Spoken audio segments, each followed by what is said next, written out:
안녕하세요.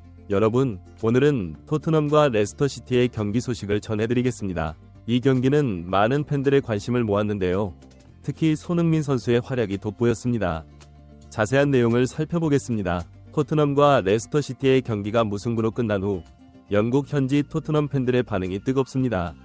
SNS를 통해 많은 팬들이 불만을 토로하고 있는데요. 특히 새로 영입된 공격수 랑케에 대한 비판의 목소리가 높습니다. 일부 팬들은 1천억 원대의 공격수가 맞느냐며 날카로운 반응을 보이고 있습니다. 반면에 손흥민 선수에 대해서는 손흥민이 없었다면 0대1로 졌을 경기라며 그의 중요성을 강조하고 있습니다. 축구 전문가들도 이번 경기에 대해 의견을 내놓았습니다. 많은 전문가들이 이번 경기는 손흥민이 다 만든 경기라고 평가하며 포스테코글루 감독의 전술적 실패를 손흥민 선수가 커버했다고 분석했습니다. 이러한 평가는 많은 팬들의 공감을 얻고 있습니다. 이제 경기의 세부적인 내용을 살펴보겠습니다. 토트넘의 개막전 선발 라인업에서는 좌측에 손흥민, 원톱에 랑케, 우측에 존슨이 배치되었습니다. 이러한 공격 라인업에 대해 일부 팬들은 의문을 제기했습니다. 특히 존슨의 선발 기용에 대해 왜 자꾸 존슨을 선발로 넣는지 포스테코글루의 의중을 알 수가 없다며 불편한 기색을 숨기지 않았습니다. 하지만 일부 전문가들은 포스테코글루 감독의 의도를 다르게 해석했습니다. 그들은 포스테코글루 감독이 존슨을 영입한 주된 이유가 그의 스피드 때문이라고 분석했습니다. 포스테코글루 감독은 공격 시 빠르게 상대의 뒷공간을 공략하기를 원하기 때문에 스피드가 빠른 선수들을 선호한다는 것입니다. 이는 랑케를 영입한 이유도 마찬가지라고 설명했습니다. 중앙 미드필더 라인에는 메디슨을 기점으로 벤탄쿠르와 사르가 배치되었습니다. 한편 비스마 선수의 경우 최근 우음가스 흡입 논란으로 인해 선발 명단에서 제외되었습니다. 전문가들은 포스테코글루 감독이 자기 관리가 안 되는 선수를 극도로 싫어하기 때문에 비스마 선수가 다음 시즌에는 다른 선수로 대체될 가능성이 높다고 전망했습니다. 수비 라인에는 좌측에 우다비, 중앙에 반대 벤과 로메로, 그리고 우측에 페드로 포로가 배치되었습니다. 이러한 전체적인 라인업에 대해 일부 매체들은 손흥민을 원톱으로 배치하지 않은 점을 지적하며 이로 인해 손흥민의 득점왕 경쟁에 영향을 줄 수 있다는 다소 황당한 분석을 내놓기도 했습니다. 그러나 많은 축구 전문가들은 이에 동의하지 않았습니다. 그들은 손흥민이 득점왕을 차지했을 때의 포지션이 왼쪽 윙이었다는 점을 상기시키며 손흥민 본인도 왼쪽에서 뛸 때 더 편하다고 말한 바 있다고 지적했습니다. 또한 포스테코글루 감독 역시 손흥민이 왼쪽에 있을 때 더욱 파괴적이라고 평가했으며 랑케와의 파트너십을 통해 더욱 강력해질 것이라고 전망했습니다. 한편 손흥민 선수는 최근 한 방송사와의 인터뷰에서 이번 시즌 나의 목표는 우승이다. 이 야망을 굳이 숨길 이유가 없다는 놀라운 발언을 했습니다. 이는 토트넘 팬들에게 큰 희망과 기대를 안겨주었습니다. 레스터시티의 라인업을 살펴보면 최전방에 제이미 바디가 배치되었고 토트넘에서 이적한 해리 윙크스가 미드필더로 나섰습니다. 많은 축구 전문가들은 레스터시티의 새로운 감독인 스티브 쿠퍼가 선수비 후습 전술을 선호한다고 분석했습니다. 경기가 시작되자 레스터시티는 예상대로 수비라인을 완전히 끌어내리고 수비에 치중했습니다. 이로 인해 토트넘은 공간을 찾기 힘들어했습니다. 그러나 전반 8분경 드디어 손흥민과 랑케의 호흡이 맞아가는 모습이 보이기 시작했습니다. 손흥민이 후방에서 공을 잡아 왼발로 대각선 크로스를 올렸고 이를 랑케가 헤딩슛으로 연결했습니다. 이 장면은 많은 팬들의 기대감을 한층 더 높였습니다. 레스터시티도 제이미 바디를 중심으로 역습을 시도했지만 반대 벤과 로메로의 수비에 막혀 전반 15분경까지 이렇다 할 공격을 하지 못했습니다. 그러다 전반 29분경 메디슨의 크로스를 페드로 포로가 헤딩으로 연결해 선제골을 터뜨렸습니다. 이 골에 대해 일부 전문가들은 손흥민의 역할을 강조했습니다. 그들은 손흥민이 공을 잡고 왼쪽으로 끌고 들어가면서 상대 수비수 2명을 묶는다. 이렇게 되면 반드시 골문 중앙에 수비수 1명이 순간적으로 비게 되는데 이 공간을 동료들이 잘 활용했다고 분석했습니다. 또한 손흥민이 상대 수비를 묶은 상태에서 메디슨에 연결하고 이것을 빠르게 골문 쪽으로 보내 빈 공간으로 침투하는 동료들에게 연결하는 것은 거의 정해진 토트넘의 공격 패턴이라고 설명했습니다. 전문가들은 이어서 포스테코글루 감독이 양쪽 풀백을 페널티 박스 안으로 집어넣고 공격을 하거나 센터백을 페널티 박스 안으로 넣고 공격 숫자를 순간적으로 늘릴 수 있는 이유는 손흥민이 최소한 상대 수비수 2명을 잡아놓기 때문이라고 분석했습니다. 이를 통해 토트넘은 수비 부담을 줄이고 뒤쪽에 센터백을 1명 또는 2명만 놓고 빌드업을 할 수 있다는 것입니다.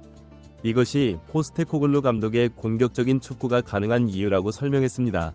전반전을 토트넘이 1에서 0으로 앞선 채로 마친 후 후반전에 레스터시티는 수비 라인을 끌어올려 토트넘을 압박하기 시작했습니다. 그 결과 후반 58분경 제이미 바디의 헤딩골로 동점을 만들어냈습니다. 이 상황에 대해 일부 전문가들은 랑케가 전반전에 맞이한 결정적 찬스들을 골로 연결했다면 레스터시티는 회복 불능으로 전의를 상실했을 것이라고 말했습니다.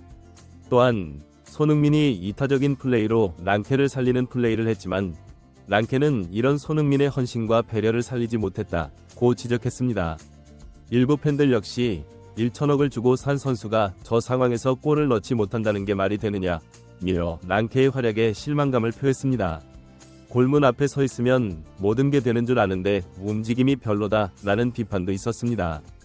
동점이 된 후 포스테코글루 감독은 존슨과 메디슨을 빼고 클루셉스키와 베리바인을 투입하는 초강수를 두었습니다. 그러나 이렇다 할 변화가 보이지 않자 토트넘은 모든 교체 카드를 사용하며 공격수들을 대거 투입했고 손흥민을 교체 아웃시키고 히샬리송을 투입했습니다. 그러나 이러한 변화에도 불구하고 토트넘은 추가 득점에 실패하며 결국 무승부로 경기를 마쳤습니다. 이에 대해 몇몇 전문가들은 골문 앞에서 골을 넣을 손흥민을 빼고 다른 선수들을 투입하면서 스스로 발등을 찍었다고 평가했습니다. 전문가들은 랑케의 활약에 대해서도 날카로운 비판을 내놓았습니다. 프리시즌을 소화하지 않은 상태에서 랑케를 최전방에 전반전부터 투입했는데 생각보다 랑케가 너무 못했다고 지적했습니다. 또한 클럽에서 700억 이상 주고 데려오는 선수들은 즉전력이며 리그가 달라지고 소속팀이 달라져도 바로 적응하고 결과를 만들어내야 한다고 강조했습니다. 특히 랑케의 기술적인 면에서의 부족함을 지적하는 목소리도 있었습니다.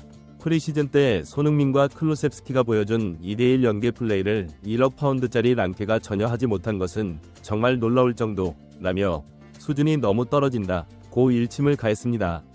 또한 랑케가 페널티 박스 안에서 포스트 플레이를 하면서 수비수를 잡아주면 골문 앞에 빈 공간이 생기고 그곳으로 손흥민이 침투할 때 랑케가 원터치로 공을 내주면 손흥민이 슈팅으로 골로 연결하는 아주 쉬운 연계도 랑케는 못하는데 참으로 문제라고 지적했습니다. 많은 축구 팬들은 추후 결과가 좋지 않으면 또 손흥민이 아무것도 못했다고 떠들 것이 분명하다며 우려의 목소리를 냈습니다. 그들은 손흥민의 이타적인 플레이가 없었다면 그나마 넣은 한 골도 없었을 것이라고 주장하며 손흥민의 중요성을 재차 강조했습니다. 이번 경기를 통해 토트넘의 강점과 약점이 동시에 드러났습니다. 손흥민을 중심으로 한 공격진의 잠재력은 여전히 높지만 새로운 영입 선수들의 적응 문제와 팀 전술의 완성도 부족 등이 과제로 남았습니다. 특히 랑케의 활약은 앞으로 더 지켜봐야 할 것으로 보입니다. 포스테코글루 감독의 공격적인 축구 철학은 분명 팬들에게 큰 기대를 안겨주고 있습니다. 그러나 이번 경기에서 보여준 수비적인 취약점은 앞으로 개선해야 할 부분입니다. 토트넘이 이번 시즌 상위권 경쟁을 하기 위해서는 공격과 수비의 균형을 잡는 것이 중요할 것으로 보입니다. 손흥민 선수의 경우 이번 경기를 통해 다시 한번 그의 가치를 입증했습니다. 득점 기회를 만들어내는 능력뿐만 아니라 동료들을 위한 헌신적인 플레이까지 보여주며 팀의 핵심 선수로서의 역할을 충실히 수행했습니다. 앞으로도 손흥민의 활약이 토트넘의 성적에 큰 영향을 미칠 것으로 예상됩니다. 한편 레스터시티는 이번 경기를 통해 강팀을 상대로 한 전술적 대응력을 보여주었습니다. 제이미 바디를 중심으로 한 역습 전술이 효과적이었으며 수비진의 안정적인 경기 운영도 돋보였습니다.